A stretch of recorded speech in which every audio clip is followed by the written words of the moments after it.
Bueno, buenas noches. Eh, Hoy el tema que tenemos hoy es un tema que es bastante, digamos, quizás nos tenemos que extender mucho más que una sola clase para esto, pero es un tema básico y que está relacionado también con la parashá, las parashot que estamos leyendo en estas semanas. Y es una de las preguntas básicas filosóficas que se hicieron durante muchos años en todas las generaciones.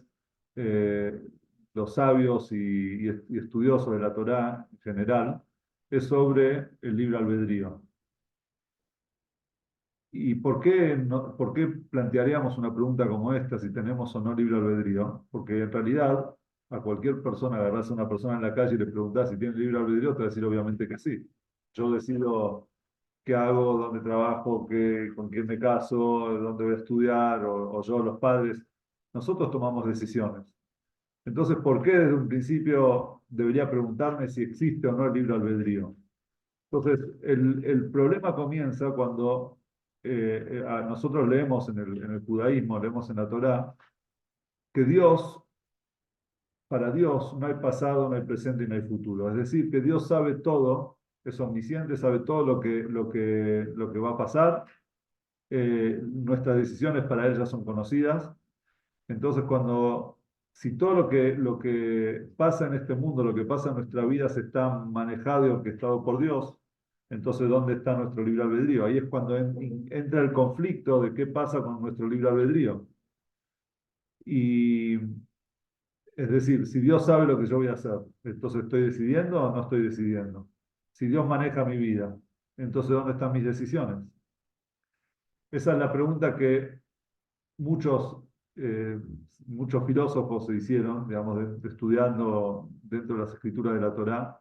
Muchos sabios también se la hicieron. En realidad no es que se la hicieron, sino es obviamente que tenemos libre albedrío. La pregunta es cómo eso se concilia con el hecho de que Dios sabe lo que nosotros vamos a hacer y el hecho de que Dios también maneja nuestras vidas. Como se suele decir, no hay casualidades, sino causalidades. Y esas causas son causas que Dios trae en nuestras vidas. Y otra pregunta que en realidad era el título que mandé yo, es si Dios sabe lo que va a pasar, si Dios lo está manejando y él toma todas las decisiones, ¿acaso nosotros podemos cambiar alguna decisión de Dios? ¿O si lo que Dios ya decidió está decidido y se terminó? Porque supuestamente Dios es la verdad, Dios es lo único que hay, y una decisión, Dios no se equivoca. Quiere decir que si Él en realidad nos dice, o sea, tomó una decisión, es porque Él ya sabe todo lo que va a pasar. Entonces, ¿dónde está dónde estamos nosotros en esa imagen, en esa toma de decisiones de Dios? ¿Por qué estamos estudiando esto esta semana? Porque en las parashot de estas semanas estamos hablando de las plagas que Dios mandó sobre Egipto para liberar al pueblo de Israel. Y acá en realidad es donde son los textos donde la mayoría de los sabios ponen esta pregunta. ¿Y por qué? Vamos a empezar desde el comienzo. Vamos a ir mucho antes de la esclavitud del pueblo de Israel. Nos vamos a ir a la época de Abraham. Abraham, nuestro patriarca. ¿Qué pasó con Abraham? Abraham conoció a Dios, fue el primer monoteísta. Todos conocemos, él estaba viviendo en la tierra de Canaán. Eh, Dentro de la tierra de Canaán estaba dividida por muchos reinos, había muchos reyes, muchas tribus, ¿sí? Cada uno tenía su rey, entonces estaba Canaán y todos los alrededores. Hubo una alianza de cuatro reyes que eran muy poderosos, que en esa alianza ellos decidieron ir y luchar contra otros cinco reyes, que si bien eran mayoría, digamos, eran como cinco pueblos, pero ellos eran más débiles que esos cuatro reyes. Los cuatro eran los que estaban mucho más preparados, con ejército, etc. En esa batalla que libraron los cuatro contra los cinco, además de vencerlos, ellos tomaron también, capturaron gente, o tomaron rehenes ¿cómo se dice?, de guerra, y entre ellos se los llevaron a Lot. Lot era el sobrino de Abraham. Y además le sacaron todo el botín de guerra, saquearon todas las ciudades, los pueblos. Cuando Abraham se entera de eso, Él dice, no, no me puedo quedar, yo soy el tío, no me puedo quedar con los brazos cruzados. ¿Cómo que tomaron prisionero a mi sobrino? Agarró a Abraham a su gente, la gente que él tenía, y decidió ir a la guerra en contra de estos cuatro reyes. Milagrosamente, Abraham logra vencerlos, lo que no lograron los cinco reyes, Abraham lo logra, y rescata no solamente a Lot, sino a todo el resto de los prisioneros, y también les devuelve todo el botín, todo lo que habían saqueado, todo lo que les habían robado, se los devuelve. Con lo único que se quedó Abraham es con el pago de sus soldados, es decir, lo que tenía que pagarle a la gente por ir a la guerra. Después de esto, la Torá nos cuenta sobre un pacto. Pero antes de este pacto entre Dios y Abraham, nos dice Rashi, ¿no? que Rashi cuenta que Abraham pensó, dijo, si Dios me entregó a estos cuatro reyes poderosos en mis manos, hizo este milagro para mí, quizás yo ya agoté todo mi crédito, digamos, de cosas buenas y positivas y milagros que voy a tener con Dios. Entonces Abraham estaba preocupado, o sea, ya está, ya digamos, mis virtudes, las cosas buenas que yo hice, con esto Dios ya me pagó y hizo semejante milagro, entonces ya no van a venir más cosas buenas de ahora en adelante. Dios entendió y escuchó y sintió la preocupación de Abraham, entonces le dijo a Abraham, vos no te preocupes, porque toda esta tierra va a ser tuya, la que vos ves. Entonces, perdón, Dios le dijo, no te preocupes, Abraham, porque todavía hay muchas cosas buenas que quedan por venir. Entonces Abraham le dijo, pero ¿de qué me sirven todas las cosas buenas si no tengo hijos, no tengo descendencia? Entonces ahí es cuando Dios le dice, no te preocupes, que toda esta tierra, todo lo que vos ves va a ser para tu descendencia. Y Abraham le dice, pero ¿cómo sé que eso se va a cumplir? Entonces vino Dios y dijo, ¿sabes qué? Vamos a hacer un pacto. Es el pacto de las partes. ¿Sí? Se llama Brit Ben Abetarim, ¿sí? El pacto de las partes. Y en realidad cuando en hebreo hacer un pacto se llama Kritat Brit, cuando en realidad la palabra Kritá es lo opuesto a un pacto, porque Kritá es cuando uno rompe algo, corta algo. Entonces cortar es como cortar un pacto. ¿Por qué se lo llama Kritat Brit de esa manera, cortar un pacto? Porque en esas épocas se acostumbraba a agarrar un animal, cortarlo en la mitad, ponerlo separarlo y pasar por el medio, y ese era el pacto. Entonces, en ese momento, vamos a ver ahora en el texto 1, que lo tiene en la página 3, vamos a ver ese pacto que hizo Dios con Abraham. Dice así, en Bereshit, cuando el sol se estaba poniendo, Abraham cayó en un sueño profundo, y un susto grande y oscuridad cayeron sobre él. Entonces Dios le dijo a Abraham, ten la certeza de que tus descendientes serán extranjeros en una tierra que no es suya, durante 400 años, y serán esclavizados y maltratados. Pero castigaré a la nación que los esclavizará, y después saldrán con grandes riquezas. Quiere decir que Dios le había dicho, le predijo a Abraham lo que iba a pasar con sus hijos. No te preocupes, Abraham, vos vas a tener una gran descendencia. Ellos van a obtener esta tierra va a ser para ellos, pero antes no va a ser directo. Antes va a pasar, tiene que pasar algo que vos no lo vas a ver. ¿Qué es eso? Es una esclavitud. Dios le habla de 400 años de esclavitud en una tierra que no les pertenece, en un lugar donde ellos que no es la tierra de Canaán. Pero no te preocupes, porque no solamente que van a salir, yo los voy a liberar y van a salir con grandes riquezas, también yo voy a castigar al pueblo que los esclavizó. Esos 400 años, nosotros vemos que la esclavitud, desde que los hermanos de Yosef bajaron a la tierra de Egipto, pasaron 210 años. ¿Por qué dice 400 años? Los 400 años se empiezan a contar desde el nacimiento de ese primer hijo, de ese único hijo de Abraham, el único hijo de Sara, perdón, Yitzhak. O sea, a partir del nacimiento de Yitzhak, cuando ya empieza la descendencia, es cuando se empieza a desarrollar la esclavitud. Es decir, a partir de él, hasta que el pueblo judío salió de Egipto, pasaron 400 años. Esos son los 400 años que Dios le dijo a Abraham que sus descendientes van a pasar ese proceso de esclavitud hasta retornar a la tierra de Israel. ¿Cuántas generaciones pasaron desde este pacto entre Dios y Abraham hasta la esclavitud de Egipto? 3 generaciones. ¿Sí? Abraham, Isaac y Jacob. Los hijos de Jacob, es decir, a partir de Isaac, la tercera generación, es que Jacob mismo también se fue a Egipto con sus hijos. Así ellos llegaron a Egipto y terminaron siendo esclavizados por el faraón. ¿Qué pasó en la esclavitud? Vamos a ver en la fuente número 2. Los egipcios empezaron a hacer que los israelitas efectuaran trabajos designados a quebrar sus cuerpos. Es decir, ellos no querían, no los hicieron trabajar trabajos necesarios, eran trabajos que tenían un solo propósito, era quebrar los cuerpos de los judíos. Hicieron sus vidas miserables con trabajos forzados que incluían argamasa y ladrillos, así como también toda clase de labores en el campo. Todas las labores que les hacían hacer estaban destinadas a quebrarlos. Después de esos 210 años de esclavitud en Egipto, en Mitzrayim, y del clamor del pueblo de Israel a Hashem para ser liberados, Hashem los escucha. Después de esos 210 años, es decir, al cumplirse ya los 400 del nacimiento de Isaac, Dios decide sacar al pueblo de Israel de la tierra de Egipto, y para eso lo va a mandar a Moshe. Vamos a leer en el texto número 3.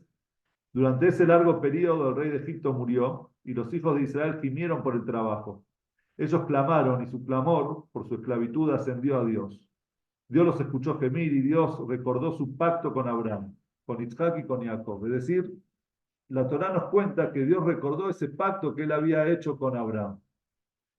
La esclavitud de Egipto no fue casual, fue algo que Dios ya se lo había dicho mucho tiempo antes a Abraham. Se supone que si Abraham lo sabía, se lo transmitió también a Isaac, Isaac se lo habrá transmitido a Jacob, y Jacob a sus hijos. Quizás la gente, el mundo sabía que Abraham había hecho un pacto con Dios, y el pueblo de Israel iba a ser esclavizado, y iba a ser también liberado. Y no solamente iba a ser liberado, el pueblo que lo esclavizó iba a ser castigado.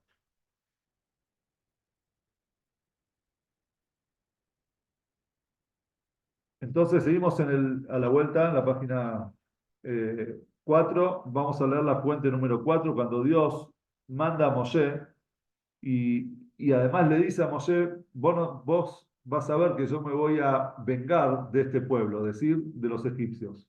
La fuente número 4 dice así: Hashem le dijo a Moshe, ve al faraón, porque he endurecido su corazón y el corazón de sus siervos. ¿Por qué le endureció el corazón? Para poder realizar mis señales milagrosas entre ellos y para que cuentes a tus hijos y nietos cómo me burlé de los egipcios y cómo ejecuté mis señales entre ellos, o sea, mis milagros, y sabrás que yo soy Hashem. Es decir, el pueblo de Israel tiene que nacer en la esclavitud. ¿Por qué? Porque un pueblo esclavo sabe lo que es, digamos, cómo respetar al esclavo. En esa época la esclavitud era una mercancía. Dios quiere abolir la esclavitud, ¿sí? Entonces, ¿cómo lo va a hacer? Haciendo que su pueblo, el pueblo que él eligió para llevar ese mensaje al mundo entero, que ellos mismos que sufran la esclavitud. Entonces, a partir de ahí ya las cosas cambiaban. Y además, Dios iba a mostrar cómo él mismo lo sacó, es decir, le iba a mostrar al mundo entero, un Dios que era desconocido en ese momento. De hecho, el faraón dijo, ¿quién es Dios? Cuando Moshe fue a decirle al faraón que Dios le había dicho que saque a su pueblo de Egipto, él le dijo, ¿quién es ese Dios que yo no conozco? Entonces, viene Dios y dice, yo voy a mostrar al mundo cómo las leyes naturales son manejadas por mí. Y es cuando él manda las 10 plagas sobre Egipto. Dicho esto, hasta acá esta es la historia que todos nosotros conocemos, ¿sí? La historia del Éxodo, digamos, cómo Dios manda a Moshe para sacar al pueblo judío. Pero en el año 1984, en un Fabrengen que hizo el Rebbe, en Pesach Sheni, eran más o menos 2 semanas después de mi nacimiento. Perdón, no, mire, yo nací en el 80. No, era más, ¿eh? Ya tenías 4 Sí, años. sí, en el año 84, el Rebbe trajo varias ideas al respecto de diferentes sabios, digamos, escritores, sabios comentaristas de la Torá que ahora vamos a ver, sobre este tema, planteó el tema del libre albedrío. ¿Y por qué planteó el tema del libre albedrío? Porque la pregunta que surge, que todo el mundo tiene es, ¿cómo castigás al faraón por algo que vos ya estaba predestinado, ya iba a ser? Vos mismo dijiste que vas a esclavizar, que un pueblo va a esclavizar a los hijos de Abraham y que después te vas a vengar de ellos y que los vas a sacar y van a tener mucha riqueza. Entonces, ¿qué culpa tenía el faraón? ¿Por qué lo estás castigando por algo que él no eligió? O sea, no eligió hacerlo. Esa es la gran pregunta que tienen todos los comentaristas. Es un tema que todos los que estudian esta parte de la Torá, esta parashiot, se preguntan eso. ¿Por qué castigar al faraón? Dios ya se lo había adelantado a Abraham.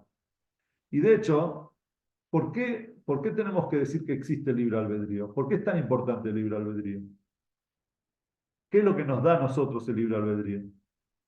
Entonces vamos a leer primero lo que dice Rambam, Maimónides, sobre el tema del libre albedrío. El libre albedrío es clave, porque el libre albedrío te hace responsable por tus acciones.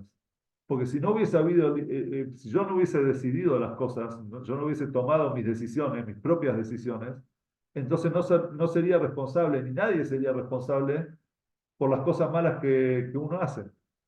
Entonces va a ir uno y va a robar, va a decir, bueno, debe ser que estaba escrito, Dios sabía que voy a robar, sabe que él tenía que...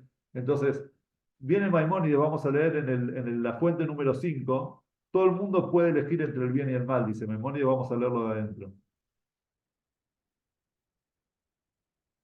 Eh, un momento, ¿dónde lo tengo acá? Bien, entonces el Rebbe trajo primero, citó en su Fabrengen esta opinión de Maimónides. Y dice así, a cada uno se le da una opción, dice Maimónides. Si uno quiere seguir el camino del bien y ser justo, está en sus manos. Te dan la opción. Vos querés elegir el camino del bien, ser una persona justa, hacer las cosas como tiene que ser. Entonces está en tus manos hacerlo.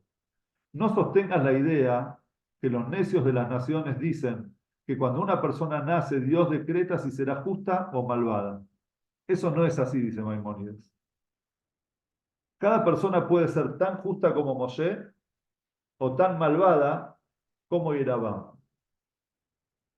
¿Quién fue Irabam? Irabam fue el que, después del rey Salomón, cuando Shlomo Amelech se equivocó en el momento en que él se casó con muchas mujeres que Dios le había prohibido, tenía muchos caballos, mucha riqueza, mucho oro. Entonces Dios dijo, hasta acá llegó tu dinastía, digamos, la dinastía de David, sobre toda la tierra de Israel. Es decir, a partir de tu hijo, que de hecho fue lo que pasó, entonces Israel se va a dividir en dos. Le vamos a dejar en mérito de David, tu padre, va a quedar dos tribus, o una tribu de Israel que era Judá, que era la que ellos dominaban junto con la tribu de Benjamín, y el resto se lo va a dar, le dijo, mandó a su profeta a decirle a Jeroboam, Jeroboam era un general, le dijo que se lo va a dar a él y Dios le va a dar éxito a él, o sea, lo va a hacer tener mucho éxito, siempre y cuando él siga el camino de Dios y se comporte como Dios le pide. Cuando muere Shlomo Melech y su hijo, un muchacho joven, pues Javán, dice, se va a Shem, a la ciudad de Shem, y, y es ahí, digamos, recibido como rey. Entonces le plantearon, hubo una reunión ahí de gente importante, que le plantearon a él, entre ellos estaba también Yerobam, que baje los impuestos que había puesto su padre Shlomo, que eran altos impuestos. Entonces él se aconsejó con los ancianos, los consejeros de su padre, y también con los consejeros jóvenes que eran amigos de él, de la infancia, que tenía también sus propios consejeros, y le hizo caso a los más jóvenes que le dijeron, no, vos tenés que mostrar mano dura para que ellos te respeten y que, bueno, ponerles más impuestos. Entonces, a partir de ahí, el pueblo se rebeló en contra del hijo de Shlomo y nombraron a Jeroboam como rey de Israel. Y es ahí donde se divide Israel en dos reinos, el famoso reino de Israel y el reino de Judá.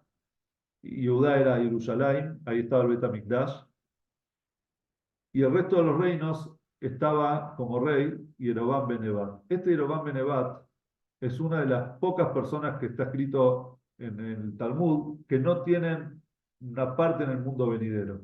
Fue tan malvado, tan, digamos, desvió tanto al pueblo, no solamente que él pecó, hizo pecar a todo el pueblo de Israel, que no tiene una parte en el mundo venidero. Por ejemplo, ¿qué cosas hizo? Él dijo, si el centro espiritual y religioso va a estar en el reino de Yehuda, todos el peregrinaje que van en todas las festividades van a ir hacia Jerusalén. Entonces él tenía miedo, que su gente se va a Jerusalén, como el centro, lo más importante está en su reino rival. Entonces él decidió poner dos becerros de oro gigantes en dos lugares, grandes, digamos, lugares, hacer una idolatría, digamos, un culto a esa idolatría, y también puso una festividad, inventó una festividad, el 15 de Heshvan, un mes después de Sukkot más o menos, una festividad especial que la inventó él, que en ese momento iba todo Israel, el reino de Israel, a rendirle culto a esas idolatrías, y de esa manera también fue desviando al pueblo, puso guardias para que la gente no pueda ir a Jerusalén, no pueda ir al Bet HaMikdash. Bueno, ese era Jeroboam. Entonces te dice Maimónides, dice, la persona puede ser tan justo como Moshe o tan malvado como Jeroboam. Una persona puede ser sabia o necia, amable o cruel, avara o generosa, etc. Nadie puede forzarlo. Tampoco no pueden decretar o tirar de él, es decir, empujarlo en una u otra dirección. Él mismo decide qué camino quiere tomar. ¿Sí? Por eso, un pecador, y ahí está la prueba, porque es así, dice Maimónides, por eso un pecador es responsable de sus propios pecados. Por lo tanto, debe llorar por sus pecados y por lo que le hizo a su alma, puesto que la elección es nuestra y los pecados son de nuestra propia culpa. Debemos arrepentirnos y abandonar el mal porque tenemos la capacidad de hacerlo ahora. Según Maimónides, y esa es una idea, tiene mucha lógica, si vos no tenés libre albedrío, si vos no tomás las decisiones, entonces tampoco sos responsable por tus acciones. Si vos sí tomas tus propias decisiones, entonces después tenés que responsabilizarte por lo que vos hiciste. Y si te encaminaste mal, andá y arreglalo, ¿sí? Enmendarlo de alguna manera, arrepentite y andá a hacer, no sé, devolverle a la persona al que lo robaste, pedirle perdón al que dañaste, etc. Sigue diciendo Maimónides, desarrollando un poco más esto que estamos diciendo, y de hecho va a dar su explicación. Si Dios decretara que una persona será justa o malvada, ¿cómo podría ordenarnos a través de sus profetas que hagan esto y no aquello? ¿Sí? Los profetas vienen y nos dicen, hagan tal cosa, no hagan tal otra. Si no hubiésemos tenido nosotros si Dios hubiese decretado desde el nacimiento si vamos a ser justos o malvados, entonces ya no está en nuestras manos. Entonces, ¿por qué nos dice hacer el bien? No voy a poder hacer el bien porque vos decretaste que yo voy a ser una persona malvada. Y si voy a ser una persona buena, entonces, ¿qué me decís que es lo que no tengo que hacer? Obviamente lo voy a hacer, no hace falta no hace falta que me lo digas. Mejoren sus caminos y no sigan sus malos deseos, eso nos dicen los profetas. Si ya había decretado al nacer que su naturaleza lo arrastraría indefectiblemente en una dirección, ¿qué relevancia tendría la Torá? ¿Cómo podría un pecador ser castigado y una persona justa recompensada?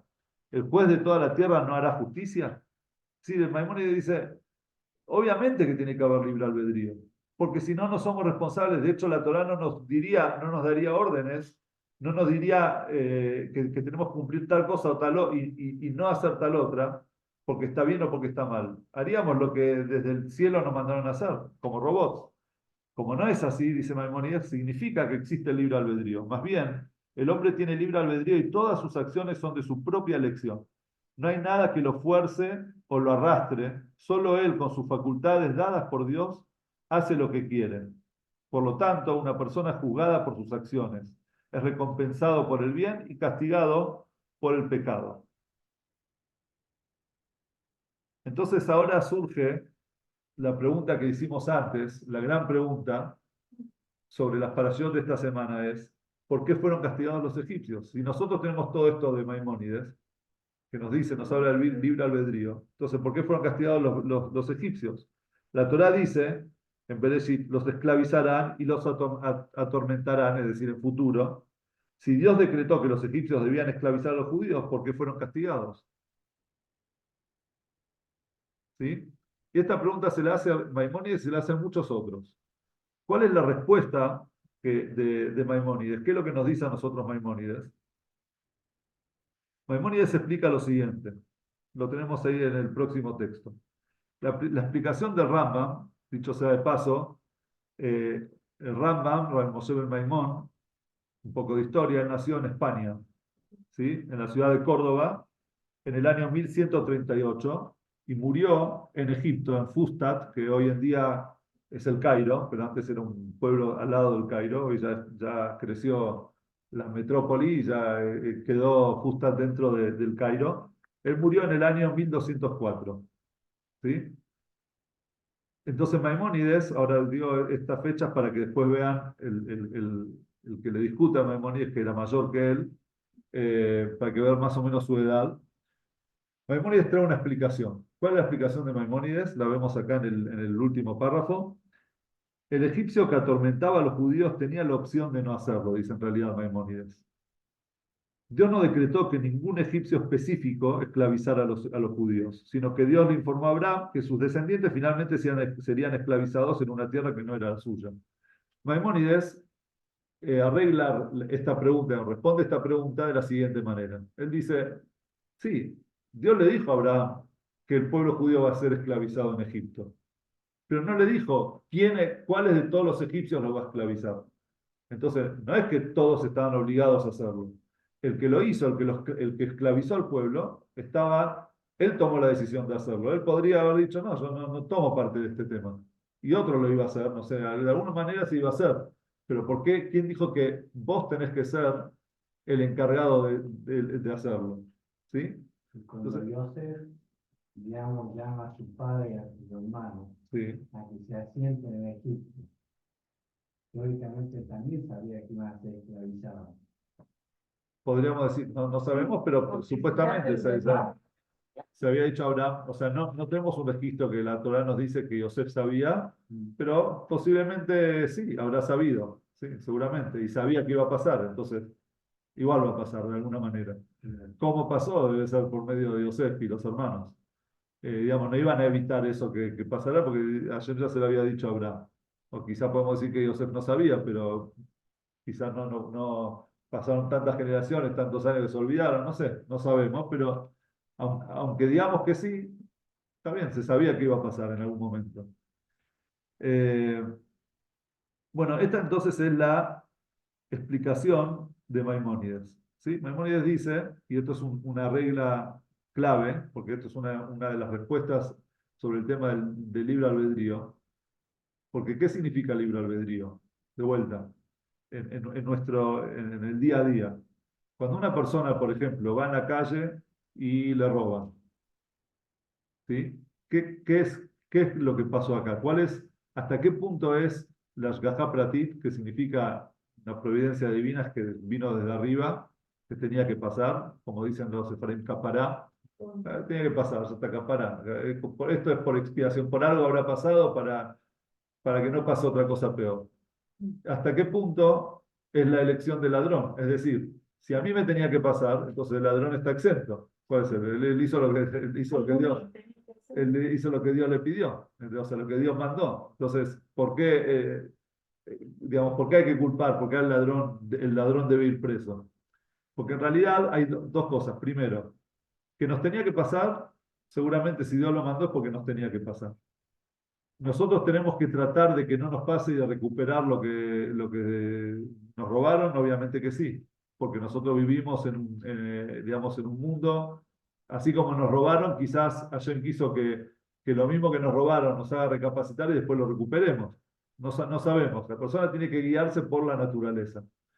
Pero en cuanto al ladrón, el ladrón, nadie le dijo a él que vaya a robar. Él tomó la decisión de salir a robar.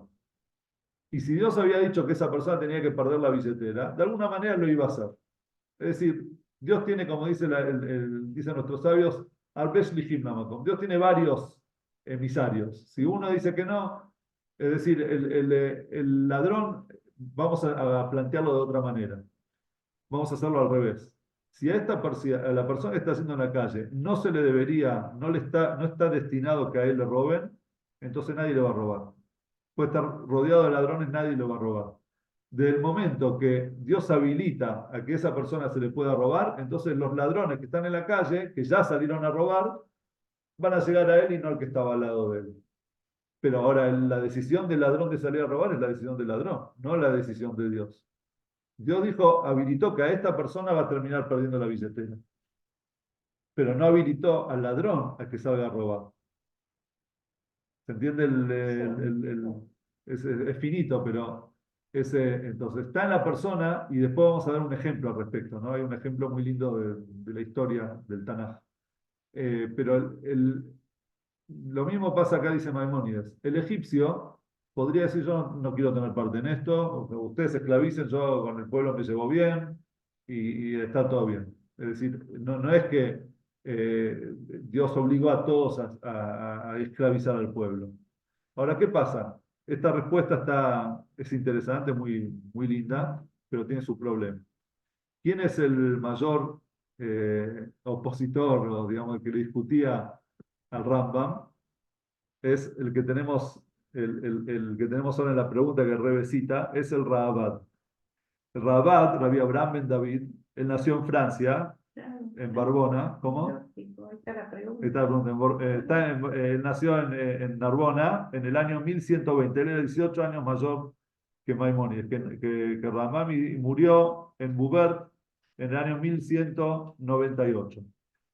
El Rabat, él tenía un tema con Maimónides. ¿Por qué? Porque Maimónides, de repente, cuando surgió Maimónides, empezó a escribir el Mishneh Torah, escribió toda una obra monumental, impresionante de temas de halajá, basado en el Talmud, pero no puso fuentes, no le puso fuente a nada. O sea, no puso de dónde sacó cada cosa y tampoco puso las diferentes opiniones.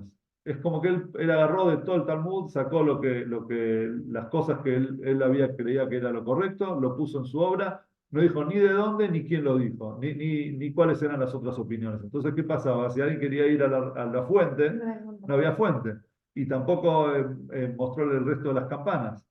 Entonces, en la época de Maimónides hubieron varios sabios que se pusieron en contra. De hecho, algunos quemaron libros. Fue toda una situación histórica. Hoy lo tomamos a Maimónides como un gran sabio, pero en su momento tuvo detractores.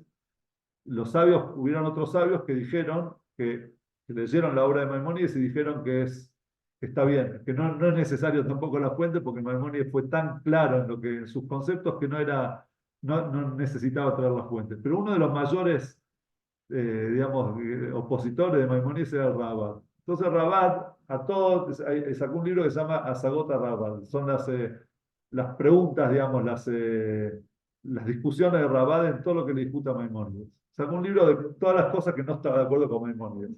Entonces Rabat trae una pregunta muy lógica.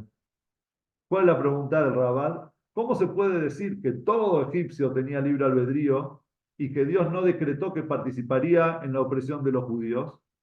Dios había decretado que los judíos serían oprimidos, así que uno de ellos terminaría implementando ese decreto. ¿Qué pasaba si todos decidían no hacerlo? Todos los egipcios decían, no, yo no quiero tener parte. No se cumplía lo que Dios le había destinado. Que decidir sobre todo, sobre el faraón nada más.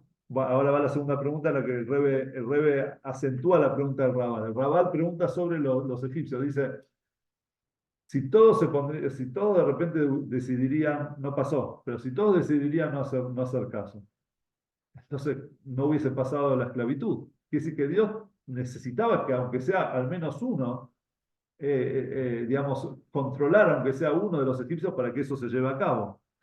Entonces Rebe le agrega, en el próximo párrafo, agrega más, hace la pregunta aún más fuerte que dice lo que vos decís. El propio faraón no podía haber elegido de otra manera. ¿Por qué? Además, esta pregunta es aún más fuerte, dice el Rebbe, con respecto al propio faraón.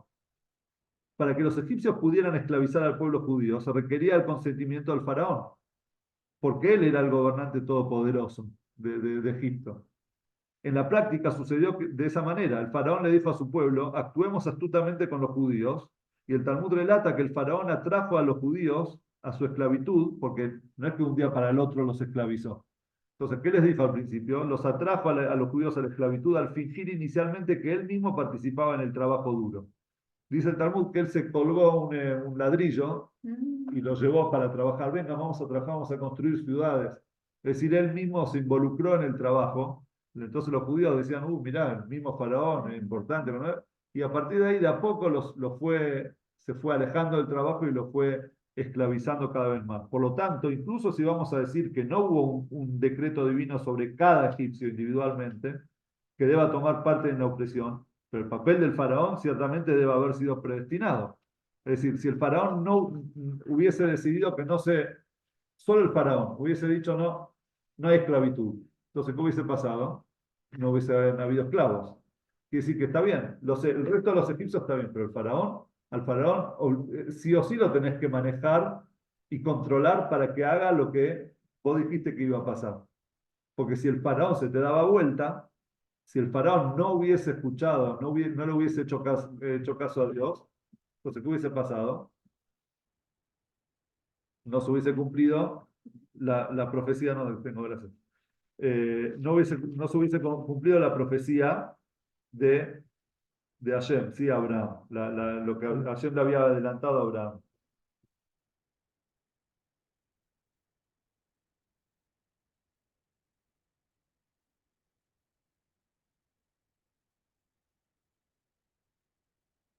Bueno, esta pregunta que hace Rabat es una pregunta muy buena, pero requiere también una respuesta. ¿Qué va a decir entonces el Rabat? Entonces, ¿por qué Dios castigó al faraón? ¿Dónde estaba el libre albedrío del faraón? Entonces Rabat propone, y también Nachmanides, el Rebbe cita a los dos, ellos proponen otra respuesta. Ellos dicen que en realidad no es que ellos no habían, ellos no tomaron la decisión de esclavizar al pueblo. La decisión de esclavizar al pueblo ya la había dicho Dios, ya estaba predestinada por Dios. ¿Por qué los castigó Dios? Porque ellos tomaron la decisión de amargarles la vida, es decir, de hacer de esa esclavitud mucho más fuerte. Y si se aprovecharon, Dios no había dicho que le tienen que cargar de trabajo al punto de quebrar sus cuerpos, no, simplemente esclavizarlos. Pero ellos tomaron la decisión, al esclavizarlos, de llevarlo al extremo, al punto que querían quebrar sus cuerpos. Es decir, fueron para ellos la vida, no solamente eso. Dios no había dicho que todo hijo varón hay que arrojarlo al Nilo. Eso lo dijo el faraón, que hay que matarlos, que hay que criar a las mujeres como egipcias. Eso no estaba en el pacto de Abraham. Entonces viene Rabad y Nachmanides y dicen, ese es el motivo por el cual Dios castigó a los egipcios. Los castigó porque ellos fueron más lejos que lo que Dios había predestinado para ellos. Si ellos tan solo hubiesen esclavizado al pueblo sin esa rigurosidad, entonces capaz que Dios no los castigaba, los sacaba al pueblo libre y no hubiese castigado. Pero Dios castigó digamos, él dijo, voy a castigar al pueblo que los va a esclavizar, digamos, con fuerza. Pero también no es suficiente. ¿Por qué? Porque Dios ya le dijo a Abraham que voy a castigar, yo lo voy a juzgar al pueblo que los va a esclavizar. Quiere decir que Dios ya había predestinado el castigo para el pueblo, para los egipcios que iban a esclavizar a los judíos. Entonces, ¿qué diferencia hay si se le fue la mano o no se le fue la mano? Dios igual los iba a castigar. Entonces, ¿dónde está el libre albedrío? Esperá, vamos a ver. Y ahora, acá viene la grandeza, la maravillosa mente del Rebbe. El Rebbe trae todo esto en ese Fabrengen, hablando del tema del libre albedrío, y el Rebbe va a traer su propia respuesta. Él va a traer una respuesta. el Rebbe. Y después de esa respuesta vamos a ver nosotros algo para nuestras vidas, algo que, cómo nosotros lo podemos utilizar. Para responder esto, el Rebbe trae otra alajá, que nada que ver, que trae de Maimónides. Otra ley que cita Maimónides. ¿Sí? Dice así, la fuente número 6. ¿Sí? En la época de antes, ahora está acá. En la época de antes, nosotros vemos en el Tanaj una era, digamos, una época importante del pueblo, que estaban muy presentes los profetas. Sí, había muchos profetas, la palabra de Dios, es decir, Dios mandaba su palabra al pueblo por medio de los profetas. Desde Moshe, Aarón, Miriam, todo, o sea, hubieron muchos profetas, Yoshua, etcétera. Pero cuando siempre que hay algo positivo, hay algo también negativo. Hubieron también farsantes, hubieron falsos profetas. ¿Sí? Gente que se hacía pasar por profeta para que la gente los escuche, los siga, etcétera. Se lo creían. O se creían que eran, también puede ser que se creían que eran profetas. Y eso complicaba al pueblo, porque de repente el pueblo no sabía a veces a quién creerle y quién no. Entonces, el Maimónides trae y dice, ¿cómo podemos saber nosotros a quién creerle? O sea, ¿cómo se sabe no a quién creerle? Porque en el momento quizás no sabes, pero ¿cómo sabes quién terminó siendo un falso profeta y quién era un profeta verdadero? Entonces dice así Maimónides en la fuente 6a. Validar a un profeta según el futuro de las profecías. Un profeta, dice Maimónides, que se levanta y dice que Dios lo envió, no necesita realizar una señal o milagro que cambie la naturaleza como los realizados por Moshe, Eliyahu o Eliyá. ¿Sí? Bueno, Moshe todos sabemos los milagros que hizo. Eliyahu Anabí también hizo varios milagros, entre ellos, igual que Eliyá, los dos hicieron, Eliyá fue discípulo de Eliyahu, los dos revivieron a un chico, a una persona, es decir, eran milagrosos. Entonces, no necesariamente el profeta tenía que hacer milagros para mostrar que era un profeta. Porque uno cree que viene el profeta y hace abracadabra y de repente hace un milagro. No, el profeta no necesita, dice Maimónides, hacer milagros para ser un profeta. La única señal que debe realizar es predecir el futuro. ¿Y cómo sabemos si es verdad o no? Y esperamos a ver si llega a buen puerto o no. Si fue un poco inexacto, sabemos que es un falso profeta. Pero si todo sucedió, se puede confiar en él. Es decir, el profeta viene y te da la profecía. Vos ves, si se cumplió, fue un profeta de verdad. Si no se cumplió, fue un falso profeta, dice Maimónides. Pero el Rambam trae un pero. Hay una excepción. ¿Cuál es la excepción? Sigue diciendo Maimónides. Una profecía de fatalidad puede cambiar. ¿Qué quiere decir eso? Las profecías de naturaleza negativa, por ejemplo, fulano de tal morirá, o este año será un año de hambruna o guerra, si estas profecías no se cumplen, esto no cuestiona la validez de la persona como profeta. Dios es benevolente y compasivo y puede haber perdonado a la gente, como en el caso de Ninvé, el que leemos en Yom Kippur, la Aftará, y Dios manda a Yoná, Ninvé se había corrompido y no se escapa, al final llega Ninvé y les dice que vuelvan a quedar en Teshuvá, y Ninvé hace Teshuvá. Y Dios dijo, si Ninvé será destruida, pero al final, como hicieron Teshuvá, Dios los perdonó. O haber esperado a su arrepentimiento, como lo hizo con Hizquía. ¿Qué era Hizquía? Hizquía fue rey de Israel, fue rey de Judá. Un rey, fue un tzadik, fue importantísimo, pero tenía un tema, que él no se había casado y no tenía hijos. ¿Por qué no se había casado y no tenía hijos? Porque él vio que de él iba a salir Menashe, iba a tener una generación de hijos que iban a ser malvados. Entonces él quería evitarlo. Un día vino el profeta y le dijo, él se enfermó, Hizquiyahu se enfermó. Lo visitó el profeta y le dijo, Hizquiyahu, vos vas a morir. Dios decretó que vas a morir. ¿Por qué? Porque no cumpliste con la mitzvah de Prurbu Milutaretz. Digamos, tenía que traer familia. Vos sos el rey de Judá. Sos una persona que todos los ojos están puestos en vos. Tu falta es una falta que deja una huella en todo el resto de la gente. no puede pasar desapercibida. Entonces, Hizkiyahu le dijo, es una historia interesante esta, porque Hizkiyahu le dice, pero no, yo no quiero traer hijos porque no quiero traer malvados al mundo. Él era una persona justa, se encaminó en Dios. Y él le había dicho. Y ahí estaba su libre albedrío, bien. Claro, él había tomado ¿Quién le la... había dicho que iba a tener hijos malvados? Eso. No, él había dicho, había Él visto en su era un profecía, profeta. claro, era un tzadik, una persona que podía ver. Entonces le dijo, entonces agarró y dijo, en realidad todo esto está en el final, está en la final de clase, pero igual lo podemos, lo podemos ver ahora y después lo vamos a repetir, ¿sí?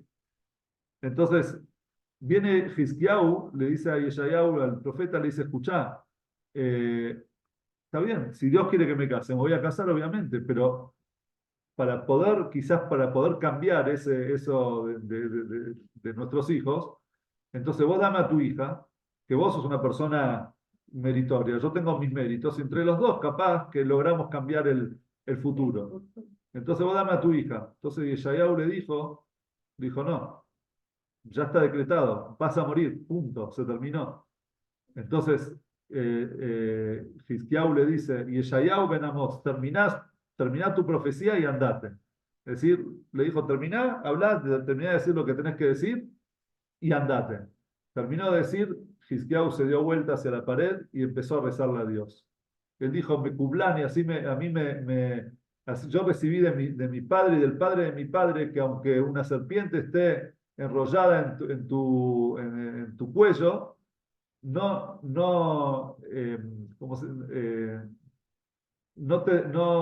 pierdas la esperanza. Es decir, yo voy a rezar a Hashem, yo no pierdo la esperanza. Entonces lo rezó a Hashem y Hashem lo curó. Hizkiyahu lo curó. Entonces, ¿qué hizo Hizkiyahu? Se casó con la hija de Yeshayahu. Igual salieron los hijos malvados, pero vemos que el decreto de Dios había mandado a Yeshayahu, lo mandó a decir una profecía, vos vas a morir. Sin embargo, vimos que al final no murió, quiere decir que Dios cambió su opinión, al final cambió su decreto. Entonces viene Maimónides y nos dice eso, dice, si la profecía mala, negativa, no se cumple, no significa que el profeta haya sido un falso profeta.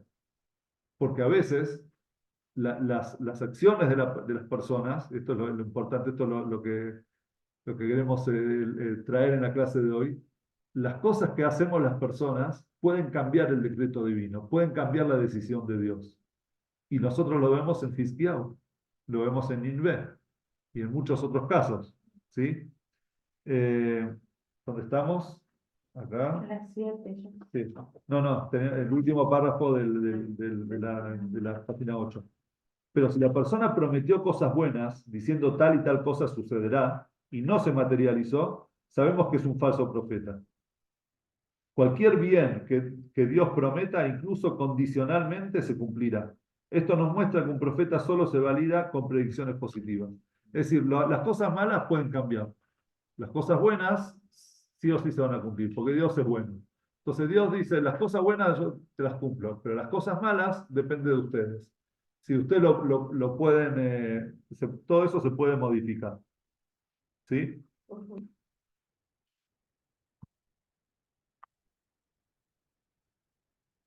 Ahora el Rambam trae una prueba, se apoya en una historia que sacó del Tanaj. ¿Sí? Un poco para dar un poco ¿cómo se dice? De un trasfondo, un marco histórico. Estamos hablando de los finales de la época del primer templo, ¿sí? Más o menos 2700 años atrás. Era la época del imperio de Babilonia.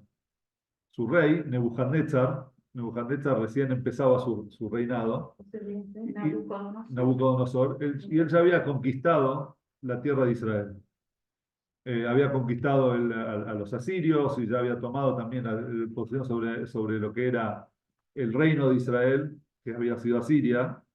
y también sobre el reino de Judá, solamente que él mantenía digamos, a los reyes y le tenían que pagar a él impuestos. Pero además él ya había saqueado cosas del templo, digamos, estaban bajo el yugo del reino de Nabucodonosor.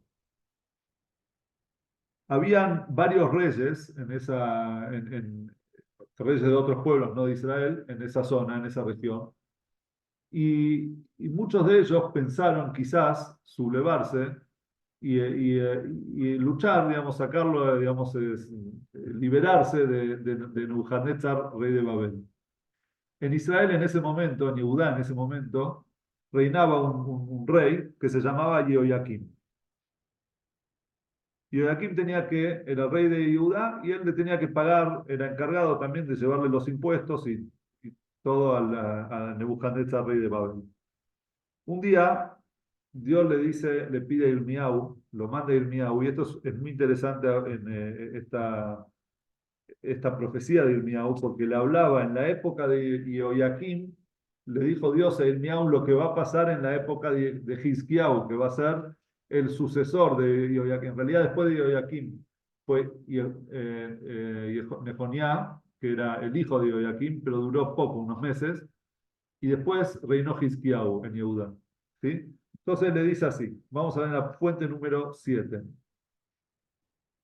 Al principio del reinado de Jehoiakim, hijo de Yoshiau, rey de Judá, esta palabra le vino a Irmiau de parte de Hashem diciendo, así me dijo Hashem, haz un canesú de correas y barras y colócalas sobre tu cuello, es decir, como un estilo de yugo, algo así como un collar con palos, digamos, con correas y barras, palos, digamos, tenía varios palos, y colocarlos sobre tu cuello.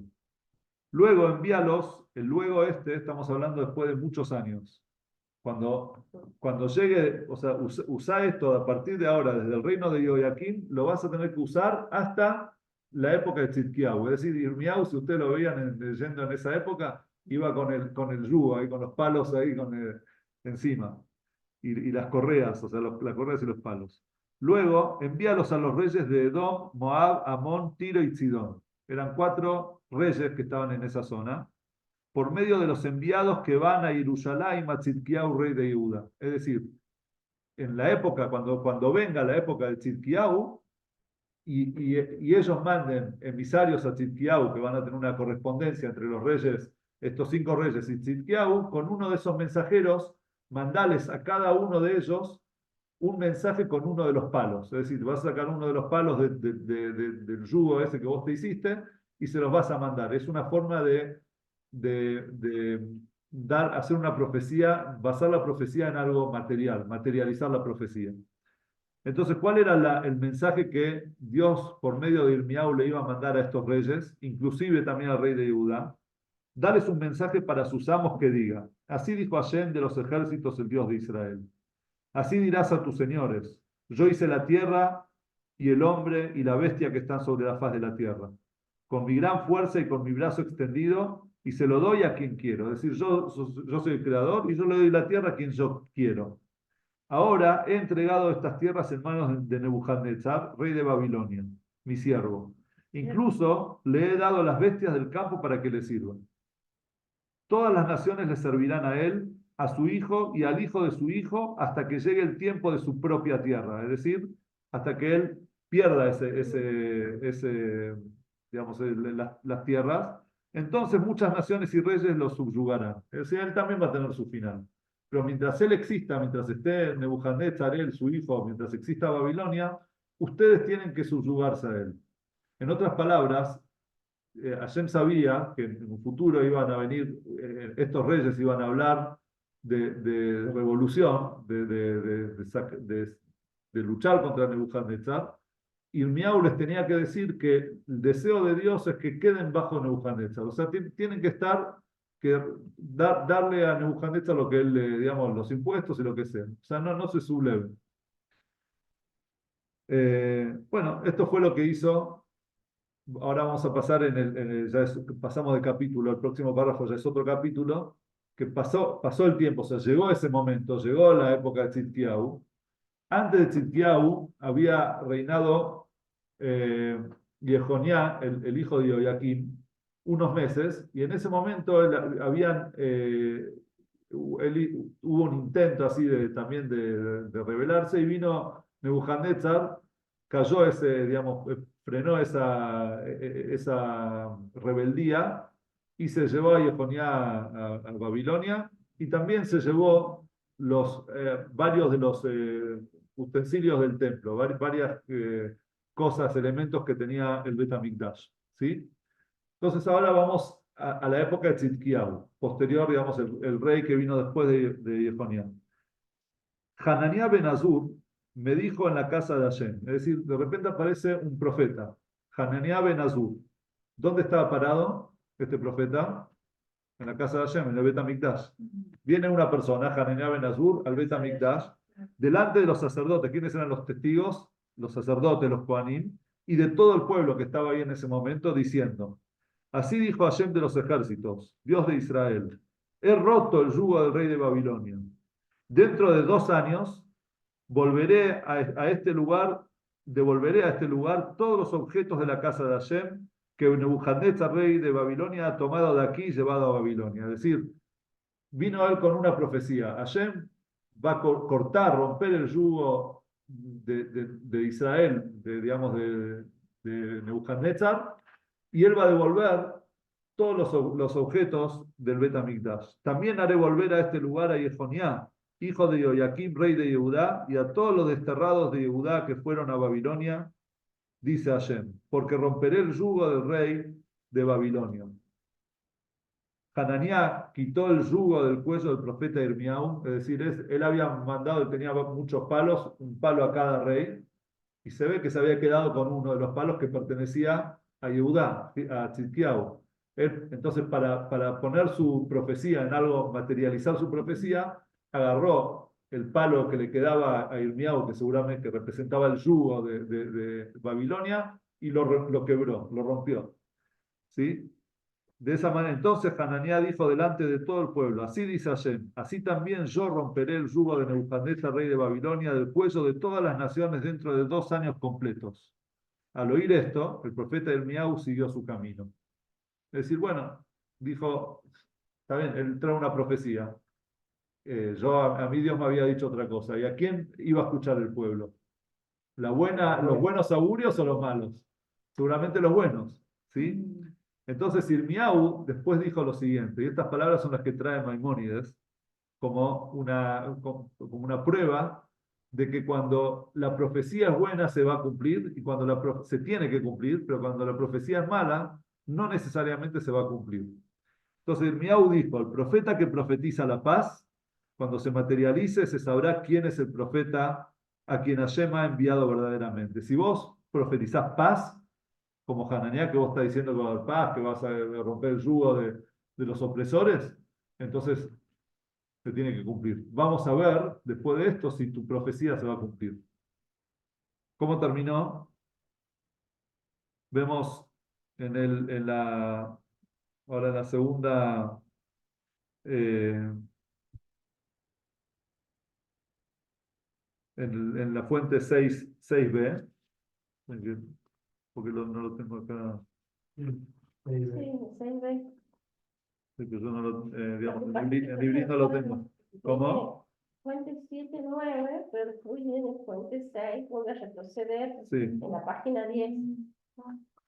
Está bien. Bueno, cuando Irmiau profetizó la perdición y Hananiah predijo el bien, esto es lo que Irmiau le dijo a Hananiah: si mis palabras no se materializarán, perdón, este es el Rama, esto es Maimónides. Entonces Maimónides trae de esto lo siguiente: cuando Irmiau profetizó la perdición y Hananiah predijo el bien, esto es lo que Irmiau le dijo a Hananiah: si mis palabras no se materializan, eso no probará que soy un falso profeta, pero si tus palabras no se materializan, se sabrá que eres un falso profeta. Es decir, teníamos 2 profecías, de repente se encuentran 2 profetas. Uno dijo que hay que quedarse bajo el yugo de Nebuchadnezzar, que eso es lo que dijo Dios, y otro dijo que no, que Dios va a romper el yugo de Nebuchadnezzar, y por lo tanto pueden rebelarse en su contra. ¿Sí? ¿A quién le iban a hacer caso? Al que hizo las cosas bien. Nebuchadnezzar terminó después destruyendo el Bet HaMikdash. Entonces Irmiau dijo: que voy a contradecir, me voy a pelear con él, qué dijo Dios, qué no dijo Dios. Entonces, muy simple. Vamos a ver quién es el que tiene. Si lo tuyo no se materializa, entonces es porque fuiste falso profeta. Ah, y si lo de Irmiau no se materializa, si lo de Irmiau no se materializa, no significa que haya sido un falso profeta, porque Hashem puede cambiar puede cambiar su decreto.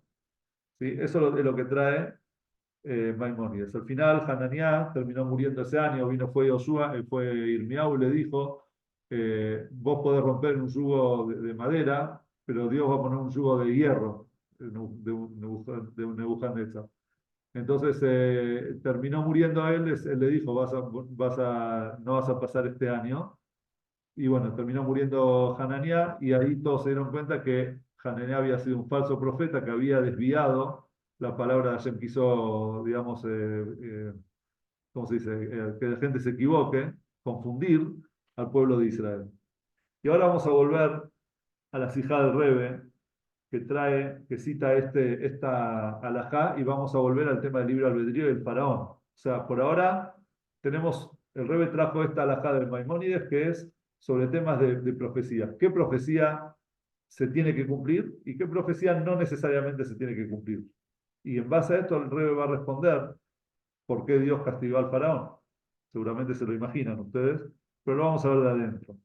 El requisito, dice el Rebe, de que cada profecía dada por un profeta debe cumplirse, solo se aplica a las profecías sobre sucesos positivos. Sin embargo, las profecías negativas están sujetas a cambios si la gente se arrepiente, dice el Rebe. O sea que se pueden arrepentir y pueden cambiar también la profecía negativa. Y esta es, dice el Rebe, la respuesta sobre por qué el faraón fue castigado. El faraón pudo haber cambiado el decreto, dice el Rebe. Vamos a seguir leyendo en el texto. Esto también se aplica al decreto divino de que los egipcios esclavizarían y oprimirían al pueblo judío. Dado que este era un asunto negativo, no había garantía de que se cumpliera. Estaba sujeto a cambios a través del arrepentimiento. Por lo tanto, el decreto dependía de la voluntad del faraón y por lo tanto podía ser castigado por sus malas decisiones. Es decir, bien, el Rebe dice, si una mala profecía, una profecía negativa, no mala de incorrecta, sino negativa, se puede cambiar, entonces el faraón podría haber cambiado también de hecho, no, yo no voy a esclavizar al pueblo, no voy a ser parte de esto. Y esa profecía quizás Dios hubiese dicho, bueno, ¿sabes qué? Al final recapitulo y no, el pueblo no va a ser esclavizado. O pedirle a Dios, no sé, decirle yo no, Dios, no voy a esclavizar al pueblo, pedirle para que las cosas cambien. ¿Dónde vemos que cambió, por ejemplo? Algo así. Y con Noé, Con Noé, por ejemplo, que Dios salvó al mundo. todo, volvió a No, pero a Noé le había dicho, bueno, pero lo de Noé no cambió, porque Dios dijo, voy a mandar un diluvio y voy a empezar a partir de Noé. Pero iba a haber digamos, otra recapitulación en la historia que era después del becerro de oro. Cuando el pueblo de Israel peca con el becerro de oro, ¿qué dice Dios? Moshe, chao. Este pueblo ya, listo. No tiene solución. A partir de vos va a salir el nuevo pueblo de Israel. Listo. Este pueblo va a morir, listo. Voy a terminar con este pueblo. ¿Qué hizo Moshe? Moshe le dijo a Dios, para llevar las cartas. Y le dijo, Dios, perdoná al pueblo y si no, borrame de tu Torá. Yo no quiero, fue a pedirle y a rogarle a Dios y hizo que el pueblo se arrepienta y el pueblo se arrepintió y él volvió a insistirle hasta que Yom Kippur dijo, Dios, bueno, yo los perdoné. Quiere decir que Dios cambió su decreto. Dios cambia cuando nosotros le pedimos de corazón, recapacitamos en lo que hicimos y digamos, nos damos cuenta de nuestro error y le pedimos, Dios puede cambiar. Entonces viene el Rebbe y dice, esta es la explicación. Los egipcios tenían libre albedrío. El libre albedrío de ellos seguro que tenían. Ah, pero ¿cómo? Si Dios ya le había dicho a Abraham que él iba a castigar al pueblo. Sí, voy a castigar al pueblo que los esclavice si es que ellos los esclavizan. Entonces van a tener su merecido porque ellos están haciendo algo que podrían fácilmente no hacerlo. Ellos podrían decir, no, nosotros no lo vamos a hacer. ¿Qué otra prueba hay? Hay otra prueba más al respecto. Lo tenemos en la fuente número 8.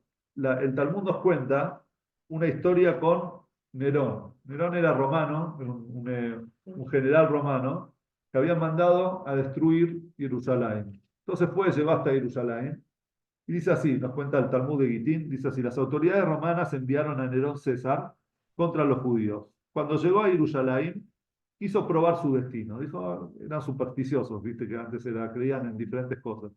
Entonces dijo, disparó una flecha hacia el oriente, y la flecha fue y cayó en Jerusalén. Luego disparó otra flecha hacia el oeste, y también cayó en Jerusalén. Disparó una flecha hacia las 4 direcciones y siempre caía en Jerusalén. Entonces, él que entendió de eso, dijo, sí, Jerusalén va a ser destruida. O sea, están cayendo, es un mensaje de Dios, que Jerusalén tiene que ser destruida. Nerón entonces llevó a cabo otra prueba. ¿Qué hizo? Le dijo a un niño que pasaba por ahí, le dice, niño, dime un versículo que aprendiste hoy. ¿Qué estudiaste hoy en el colegio con el More? Entonces él le dijo lo siguiente: y pondré mi venganza sobre Edom, Edom es Roma, por mano de mi pueblo Israel, en Yehezkel. Una profecía de Yehezkel que él dijo, yo voy a vengarme de Edom. Nerón dijo, ¿cómo? El santo bendito sea, desea destruir su templo y desea limpiarse las manos con ese hombre, es decir, conmigo. Es decir, claro, va a destruir a quien destruya el templo. O sea, quiere que destruya el templo, por eso las flechas caen en Jerusalén, pero a quien destruya el templo será castigado. Entonces, yo no quiero hacer eso, dijo Nerón. Los romanos están asociados con Edom, los descendientes de Esau. Si continúo en esta misión, eventualmente seré castigado por haber servido como agente de Dios para provocar la destrucción.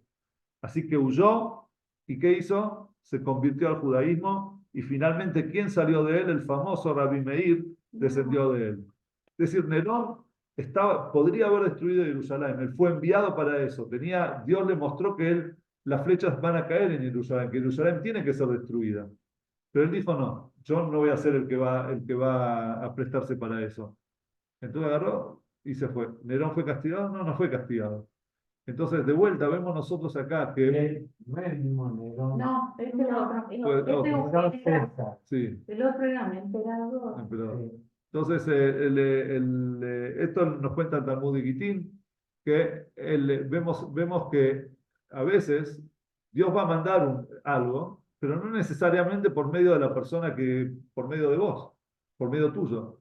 Entonces Faraón y los egipcios podrían haber dicho, no, nosotros no vamos a prestarnos a esto. ¿Sí? Y capaz que hasta también hubiesen cambiado el decreto de Hashem.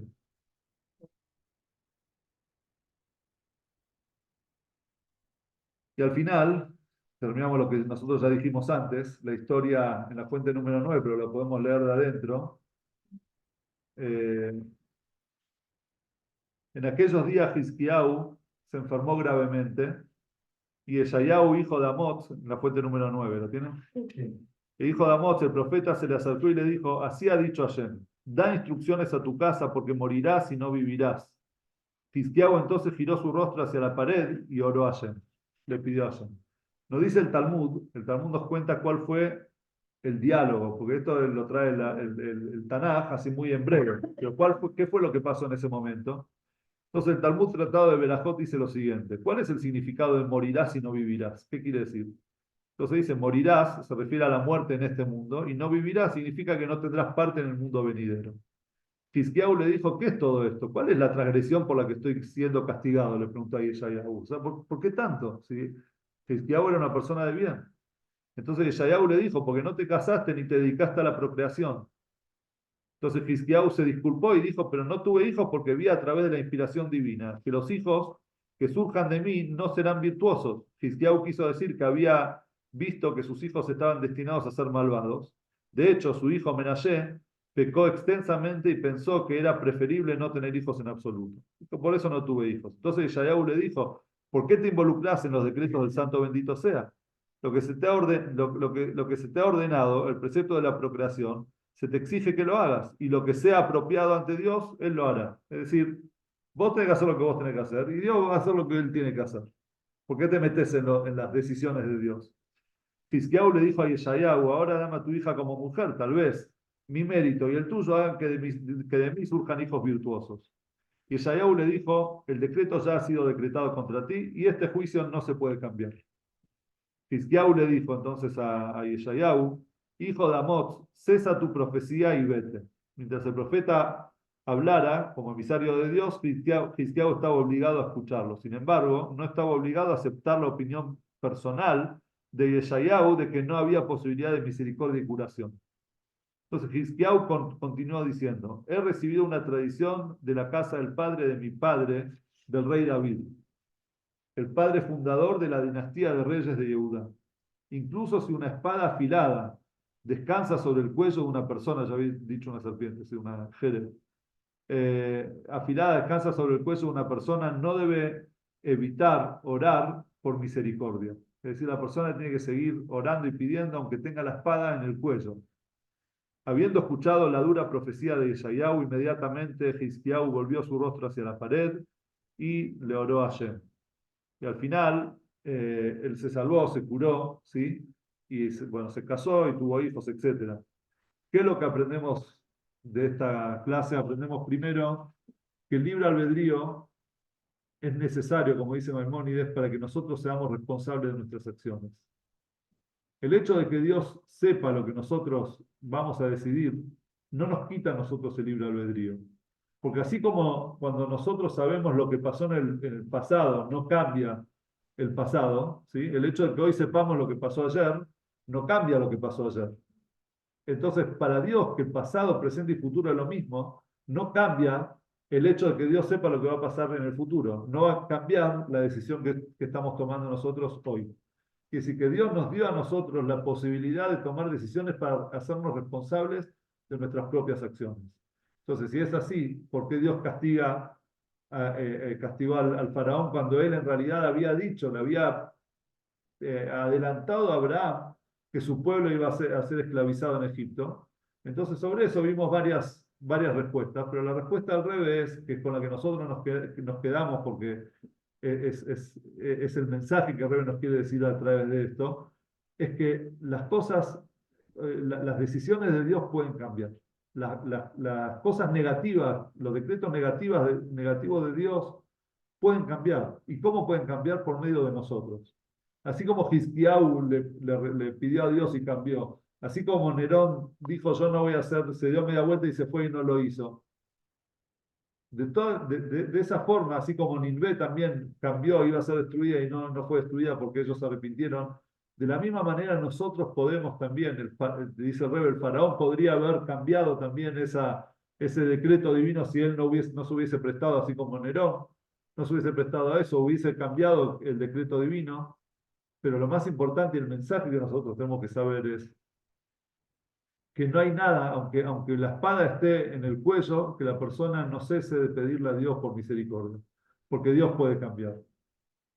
Y entonces le pedimos, aprovechamos ahora que estamos en época que necesitamos pedir y mucho, que Hashem no mande su misericordia por medio de todos los pedidos y las grandes virtudes que está teniendo hoy el pueblo de Israel, que devuelva pronto a los rehenes que están en Gaza, que termine la guerra, que no haya más heridos, no haya más muertos, y que mande de una vez por todas la paz, la ansiada llegada del Mashiach.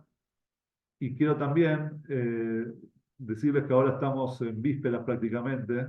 El Shabbat es el día 10 del mes de Shabbat, y por eso hoy decidí estudiar una sijá de Rebbe así pura, un parente de Rebbe puro, porque el día 10 de Shvat es el Yortzeit del Rebbe anterior, el suegro del Rebbe, y un año después del Yortzeit, o sea, el primer año del primer Yortzeit, el Rebbe aceptó el liderazgo de Chabad. A partir de ahí, la historia del judaísmo mundial empezó un cambio para bien, un cambio a potenciarse y a crecer. Entonces, en mérito del Rebbe anterior, en memoria del Rebbe anterior, y también en honor al Rebbe, entonces quería estudiar esta sijá, una sijá que me parece muy linda porque es la visión positiva del Rebbe sobre las cosas, diciendo, cuando aún los decretos malos, los decretos que no son buenos, Dios es misericordioso y los puede cambiar. Y fíjense ustedes la forma, digamos, de responder la gran pregunta, la gran incógnita que grandes sabios hicieron. Hay un montón hay varias respuestas al respecto, pero Rebbe la respondió de esa manera, pensando en el lado positivo que están en nuestras manos, o sea, poder cambiar ciertos decretos. Así que buenas noches y bueno, espero que haya gustado esta charla. Muy bien. Entonces,